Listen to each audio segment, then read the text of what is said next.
പ്രിയപ്പെട്ട വിദ്യാർത്ഥി സുഹൃത്തുക്കളെ, കാലിക്കറ്റ് യൂണിവേഴ്സിറ്റി ഈ വർഷത്തെ 4 വർഷ ഡിഗ്രി കോഴ്സിൻ്റെ അഡ്മിഷൻ്റെ ഭാഗമായിട്ടുള്ള second allotment Calicut university publish ചെയ്തു. സെക്കൻഡ് അലോട്ട്മെൻറ്റിൽ ആദ്യമായിട്ട് അലോട്ട്മെൻറ്റ് ലഭിച്ച വിദ്യാർത്ഥികൾ എന്ന് പറഞ്ഞു കഴിഞ്ഞാൽ ഫസ്റ്റ് അലോട്ട്മെൻറ്റ് ലഭിക്കാത്ത വിദ്യാർത്ഥികൾ ആയിട്ട് ഈ അലോട്ട്മെൻറ്റിലാണ് ആദ്യമായിട്ട് അലോട്ട്മെൻറ്റ് ലഭിച്ചതെങ്കിൽ നിർബന്ധമായിട്ട് മാൻഡേറ്ററി ഫീ അടയ്ക്കേണ്ടതാണ്. മാൻഡേറ്ററി ഫീ ആയിട്ട് അടയ്ക്കേണ്ടത് SC/ST വിദ്യാർത്ഥികൾ 135 രൂപയും മറ്റു വിദ്യാർത്ഥികൾ 540 രൂപയുമാണ്.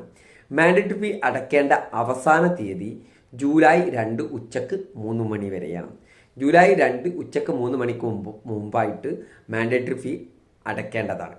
അതുപോലെ ഫസ്റ്റ് ഓപ്ഷൻ കിട്ടിയ വിദ്യാർത്ഥികൾ കോളേജിൽ പോയിട്ട് പെർമനന്റ് അഡ്മിഷൻ എടുക്കുക. മറ്റൊരു കൂട്ടർ നിങ്ങൾക്ക് കിട്ടിയ ഓപ്ഷൻ തൃപ്തരായ വിദ്യാർത്ഥികൾ ഹയർ ഓപ്ഷൻ ക്യാൻസൽ ചെയ്തുകൊണ്ട് കോളേജിൽ പോയിട്ട് പെർമനന്റ് അഡ്മിഷൻ എടുക്കാം. നിങ്ങൾക്ക് കിട്ടിയ ഓപ്ഷൻ തൃപ്തികരമല്ലെങ്കിൽ നിങ്ങൾ എന്ത് ചെയ്യുക, ഹയർ ഓപ്ഷൻ നിലനിർത്തിക്കൊണ്ട് പെർമനന്റ് അഡ്മിഷൻ എടുക്കുക. എല്ലാത്തരം വിദ്യാർത്ഥികളും പെർമനന്റ് അഡ്മിഷൻ എടുക്കേണ്ടതാണ്.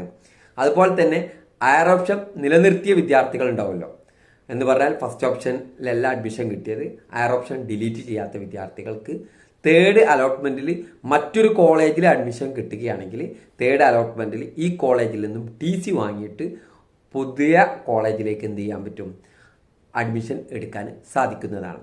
അതുപോലെ തന്നെ ഈ അലോട്ട്മെൻറ്റിൽ ഒരു കോളേജിൽ കിട്ടി പെർമനന്റ് അഡ്മിഷൻ എടുത്തു, ഹയർ ഓപ്ഷൻ നിലനിർത്തിക്കൊണ്ടാണ് പെർമനന്റ് അഡ്മിഷൻ എടുത്തതെങ്കിൽ അടുത്ത അലോട്ട്മെൻറ്റിൽ പുതിയ കോളേജിലേക്ക് നിങ്ങൾക്ക് അലോട്ട്മെൻറ്റ് കിട്ടിക്കഴിഞ്ഞാൽ ഈ കോളേജിൽ നിന്ന് മാറൽ നിർബന്ധമാണ്. പിന്നീട് എനിക്ക് ഈ കോളേജ് മതി എന്ന് പറഞ്ഞുകൊണ്ട് ഇങ്ങോട്ട് തിരിച്ചു വരാൻ കഴിയില്ല.